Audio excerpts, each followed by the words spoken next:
चलिए दोस्तों, आज टॉपिक नंबर 2 की बात करते हैं, जिसका नाम है सुरक्षाभ्यास एवं चिन्ह।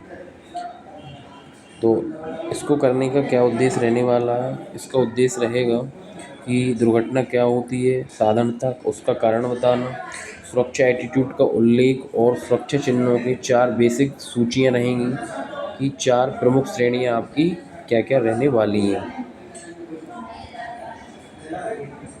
तो चलिए अब पढ़ते हैं उत्तरदायित्व को। तो सुरक्षा यूं ही नहीं होती, इसको कार्य प्रक्रिया की भांति जिसका वह एक भाग है, एक संगठित और प्राप्त करना पड़ता है। नियमानुसार व्यवसायी और उसके कर्मचारी दोनों को इस बात का ध्यान या उत्तरदायित्व होता है। सुरक्षा जो है वो कर्मचारी और उसका जो स्वामित्व है, उन दोनों का दायित्व होता है। कर्मचारियों को दिए गए उपकरण, कार्य परिस्थितियाँ, व्यावसायिक कर्मियों से क्या करवाना चाहिए, क्या उनसे काम नहीं करवाना चाहिए, ये सब कुछ उनके स्वामी पर डिपेंड करता है। तो कर्मचारियों के क्या-क्या उत्तरदायित्व एंड रिस्पॉन्सिबिलिटीज़ रहती हैं, उसके बारे में अपन चर्चा करेंगे। तो उपकरण की प्रयोग विधि, कार्य करने की विधि, प्रशिक्षण के उपयोग तथा सुरक्षा के लिए समान व्यवहार का उत्तरदायित्व कर्मी का होता है। अपने कार्य जीवन को सुरक्षित बनाने के लिए व्यवसायियों तथा अन्य लोगों द्वारा बहुत कुछ किया जाता है। सदैव स्मरण रहे कि आपके कार्य तथा उसका दूसरों पर पड़ने वाला प्रभाव का उत्तरदायित्व आप पर है। आपको उस उत्तरदायित्व को सरलता से नहीं लेना चाहिए। कार्यस्थल पर क्या-क्या नियम, क्या-क्या कानून अपन को बनाए रखना है, उसके बारे में जानेंगे। आपको नियमानुसार क्या करना चाहिए, फिर आप उन सभी नियमों और परिस्थितियों में सम्मिलित रहता है जो आपके स्वामी द्वारा बनाए जाते हैं। वे लिखित हो सकते हैं, जो आपके स्वामी या जो ठेकेदार जो नियम बनाते हैं, जो ओनर है कंपनी का, उन पर आपको चलना रहेगा। जिस संस्था में आप करते हो उसके क्या नियम हो सकते हैं, आप कार्यकाल में सहयोगी से क्या सीखेंगे, ये सारी चीज़ें आपको सीखना रहेगा। तो वे सभी उपकरण, सुरक्षात्मक कपड़े, उपकरण, रिपोर्टिंग प्रक्रिया, आपातकालीन ड्रिल, प्रतिबंधित क्षेत्रों तक पहुंच और कई अन्य मामलों के मुद्दे और उपयोग को नियंत्रित कर सकते हैं। ऐसे नियम आवश्यक हैं जो नौकरी की दक्षता और सुरक्षा में योगदान देते हैं। फिर इसके आगे सुरक्षा चिन्ह रहेंगे, सेफ्टी साइन रहेंगे। किसी भी निर्माण स्थल पर कार्य करने या जाते समय विभिन्न प्रकार के सुरक्षा चिन्ह देखते हैं। इनमें से कुछ परिचित होंगे, जैसे एक धूम्रपान निषेध चिन्ह रहता है, पहले कभी नहीं देखा हो, उनको अर्थ सीखना और उन पर ध्यान देना आप पर निर्भर करता है। यह संभावित खतरे के लिए आगाह करते हैं और इन्हें अनदेखा नहीं करना चाहिए। जो भी सुरक्षा चिन्ह रहते हैं किसी स्थान पर, उनको देखकर उनके बारे में हम लोगों को जानकारी जुटाना चाहिए। सूचना चिन्ह 4 प्रकार के होते हैं, 4 विभिन्न श्रेणियों में इनको बांटा गया है। इनकी पहचान आकार, रंग आदि से की जाती है। कभी यह केवल एक प्रतीक हो सकते हैं, अन्य अक्षर, चित्र सहित हो सकते हैं। वे अतिरिक्त सूचना प्रदान करते हैं, जैसे रुकावट, निकासी, ऊंचाई और क्रेन सुरक्षित कार्यान्वयन भार। तो ये 4 सुरक्षा चिन्ह के होते हैं, निषेधात्मक, आवश्यक, सावधानी और सूचनात्मक चिन्ह। अब इनके बारे में एक-एक करके अपन पढ़ते हैं, किसका कहाँ पर उपयोग किया जाना है। तो पहला यहाँ पे आएगा आपका निषेधात्मक चिन्ह। तो निषेधात्मक चिन्ह हमको, ये इसकी आकृति रहेगी, इसकी आकृति वृत्ताकार होती है। इसका रंग, जो पृष्ठभूमि होती है, बैकग्राउंड होता है, वो सफ़ेद कलर का होता है और उसमें जो चिन्ह बना रहता है वो काले कलर का होता है। इसका निषेधात्मक का अर्थ होता है कि ऐसा करने से मना करता है, ये किसी भी काम को ना करने की सलाह देता है, जैसे कि धूम्रपान निषेध है। इसके बाद दूसरा आएगा अनिवार्य चिन्ह मैंडेटरी साइन। इसकी आकृति वृत्ताकार रहेगी, लेकिन इसका जो रंग रहेगा, इसकी पृष्ठभूमि वो रहेगी आपकी नीली, और नीली पृष्ठभूमि पर एक सफ़ेद चिन्ह बना रहेगा। इसका अर्थ होता है कि क्या करना चाहिए, यह दर्शाता है। जैसे ग्लव्स का है, ग्लव्स पहनना चाहिए, कोविड टाइम पे वो मास्क का आया था, अनिवार्य रूप से लगाना चाहिए, ऐसा करके। इसके बाद थर्ड जो रहता है, इसकी आकृति मैंने क्वेश्चन आता है पेपर में, जो वार्निंग चिन्ह है इसकी आकृति कैसी होती है, इसकी आकृति त्रिभुजाकार होगी।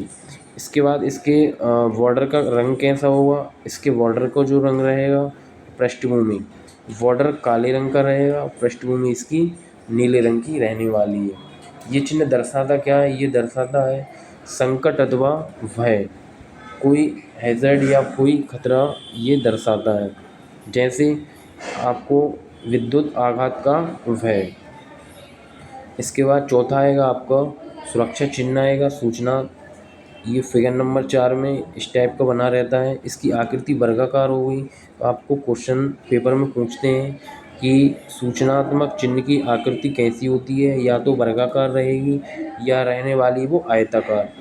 यह हरे पृष्ठभूमि पर इसकी बैकग्राउंड रहता है हरे रंग का, और इस पर सफ़ेद चिन्ह बना रहता है। इसका अर्थ क्या है, इसका अर्थ होता है सुरक्षा सामग्री की सूचना प्रदर्शित करना।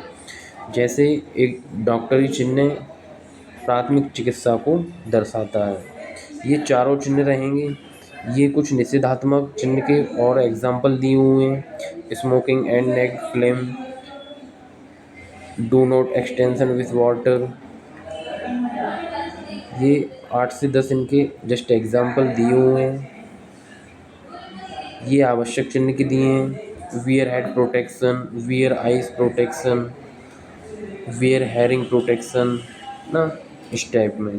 तो आपसे पूछ सकते हैं एग्ज़ाम में। इसके बाद ये सावधानी के दिया है। सावधानी में एक ही आपको याद करके रखना है कि इसकी जो आकृति रहेगी वो त्रिकोण रहेगी। देखिए इसकी भी त्रिभुजाकार है, इसकी भी त्रिभुजाकार है, इसकी भी त्रिभुजाकार है। तो सावधानी चिन्हों को पहचानने का सबसे सरल तरीका यही है कि जिसकी भी आकृति त्रिभुजाकार होगी वो चिन्ह हमेशा सावधानी वाला रहने वाला है आपको। ठीक ठीक है। इसके बाद फिर आगे चलते हैं। तो नेक्स्ट इसमें टॉपिक रहेगा फायर, आग रहने वाला है। तो इसमें आग के बारे में जानना है कि आग कितने प्रकार की होती है, उस आग को किस प्रकार के अग्निशामक फायर एक्सटिंग्विशर से अपन बुझा सकते हैं। तो कार्यशाला में आग लगने के कारण एवं उसके परिमाण को स्पष्ट करना आदि, ये सब इस टॉपिक में अपन करने वाले हैं। ठीक। तो आग एक्चुअल में होती क्या है, आग क्या आग की रोकथाम है? हाँ, आग को रोका जा सकता है। आग लगने के 3 कारणों में से किसी एक को ख़त्म करके आग को लगने से बचाया जा सकता है। जो आग होती है उसके 3 कारणों में से किसी एक को भी ख़त्म करेंगे तो आग को अपन बुझा सकते हैं। जैसे 3 कौन कौन से कारण होते हैं? 3 इसमें रहेंगे कारण, ऑक्सीजन, हीट और फ्यूल। मतलब ऑक्सीजन, उसके बाद जो हीट ऊष्मा रहेगी ऊष्मा, और एक रहेगा आपका फ्यूल ईंधन। तो इन तीनों को कम करके हम आग को बुझा सकते हैं या आग पर काबू पा सकते हैं। ईंधन क्या रहता है? ईंधन एक कोई पदार्थ है, ईंधन कोई एक पदार्थ है, ठोस, द्रव या गैस अवस्था में भी रह सकता है जब उसे ऑक्सीजन तथा उच्च ताप दिया जाता है तब। उसके बाद हीट क्या होती है, ताप क्या होता है? कोई भी ईंधन किसी निश्चित ताप पर जलना आरंभ करता है, यह परिवर्तित करता है तथा ईंधन पर निर्भर करता है। ठोस तथा द्रव को जब गर्म किया जाता है तो वाष्प उत्पन्न करते हैं तथा यह वाष्प आग लगती है। इसके बाद आग का ये वर्गीकरण दिया है, क्लासिफिकेशन ऑफ फायर। तो आग एक्चुअल में 4 प्रकार की होती है, ये चारों टाइप इसके दिए हुए हैं।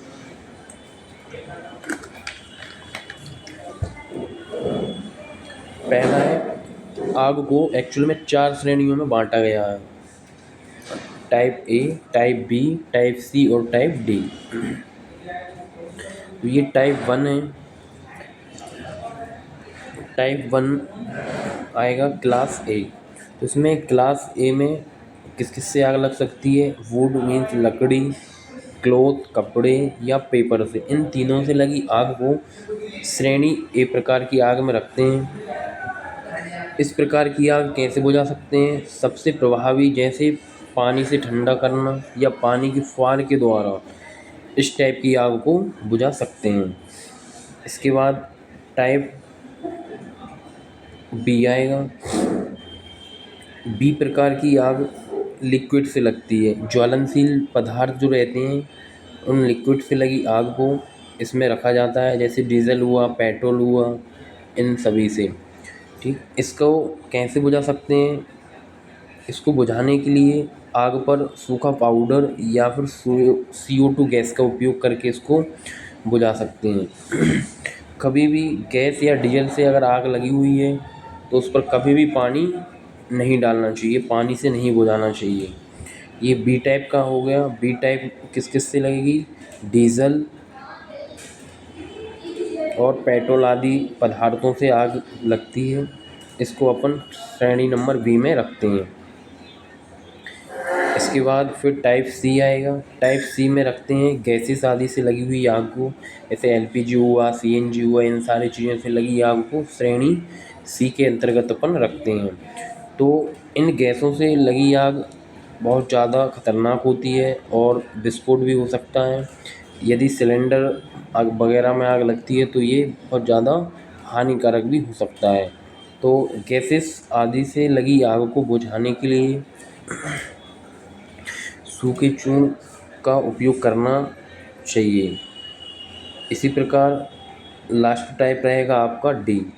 तो डी प्रकार की जो आग रहेगी इसको रखते हैं अपन इलेक्ट्रिक, मतलब बिजली से लगी आग को श्रेणी डी प्रकार में रखते हैं।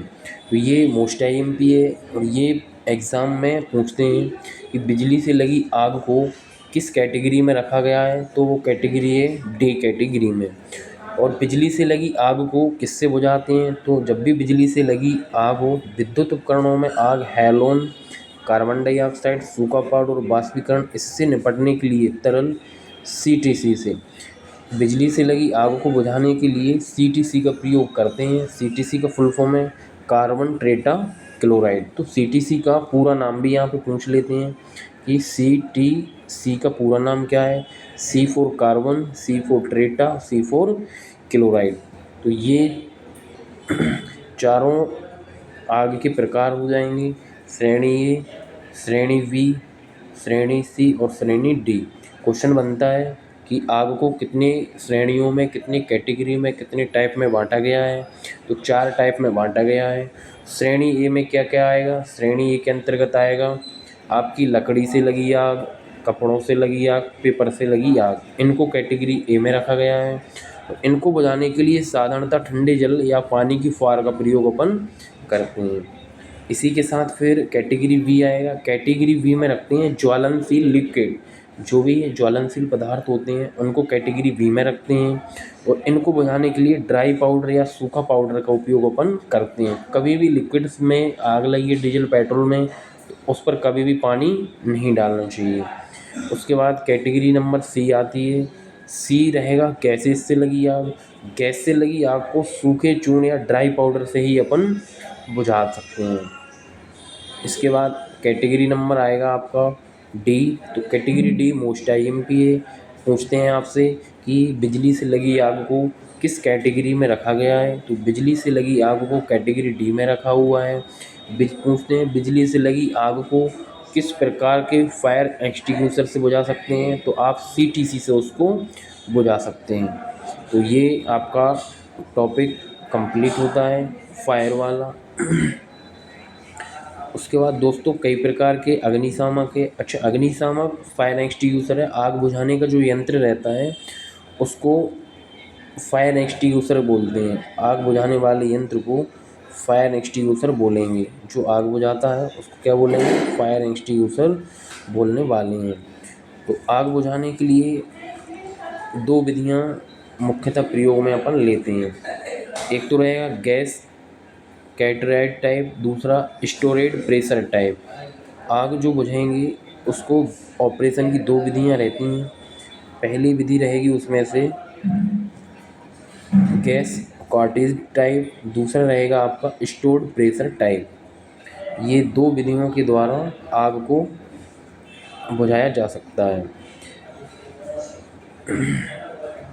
ठीक दोस्तों, आग बुझाने में जो ड्राई पाउडर रहता है उसमें रहता क्या है, ये एक सूक्ष्म पाउडर होता है जो गैस कार्टेज या स्टोर्ड प्रेशर हो सकते हैं। तो जो ड्राई पाउडर है वो दोनों तरह के सिलेंडर में भरा जा सकता है, एक तो गैस कार्टेज में भी, दूसरा आपका स्टोर्ड प्रेशर में भी। तो ये किस प्रकार की आग को बुझाने के काम आएगा, ड्राई पाउडर वाला जैसे गैस के से लगी आग आदि को बुझाने के ये काम में आता है। ठीक, ये एक टेबल बनी हुई है पूरी कि श्रेणी ए में क्या है, लकड़ी कागज से लगी आग। श्रेणी बी में क्या है, तेल संबंधी आग। कैटेगरी सी में क्या है, गैसों से लगी आग। कैटेगरी डी में क्या है, धातु और बिजली से लगी आग। इसके बाद अग्निशामक यंत्र का प्रयोग करते समय कुछ सावधानियां भी रखनी चाहिए। वो सावधानी क्या है, जैसे आग बुझाते समय आग और भी भड़क सकती है, हमें डरना नहीं चाहिए। और उसके बाद अगर अग्निशामक का इस्तेमाल करने के बाद भी आग नहीं बुझ रही है तो किसी सुरक्षित स्थान पर चले जाना चाहिए। अगर आप आग नहीं बुझा पा रहे हैं तो अग्निशामक की सहायता से उसको बुझाना चाहिए। संपत्ति से बढ़कर आपका जीवन मूल्यवान है, इसलिए आप और दूसरों को खतरे में डालने से बचें। इसके बाद अग्निशामक चलाने के लिए ध्यान रखने वाले सरल कार्य याद रखना चाहिए, जैसे पास। तो अग्निशामक बुझाने में आप PASS का उपयोग खास तौर पर कर सकते हैं, जिसको शॉर्ट फॉर्म में पास अपन बोलते हैं। इसका फुल फॉर्म क्या होता है, P फॉर पुल खींचना, A फॉर M निशाना लगाना, S फॉर स्क्वीज करना मतलब जो पिन रहती है उसको दबाना, S फॉर स्वीप उसको इधर उधर घुमाना। ये मोस्ट IMP है, आपसे पिछले साल पूछा गया था कि अग्निशामक का उपयोग करते समय किन किन बातों का ध्यान रखना चाहिए या फिर उसकी जो प्रणाली है काम करने की वो किस टाइप की होगी। आपको याद रखना है पास को, P for pull, A for aims, F for squeeze करना, S फॉर स्वीप करना। ठीक, ये आपकी कैटेगरी रहेंगी।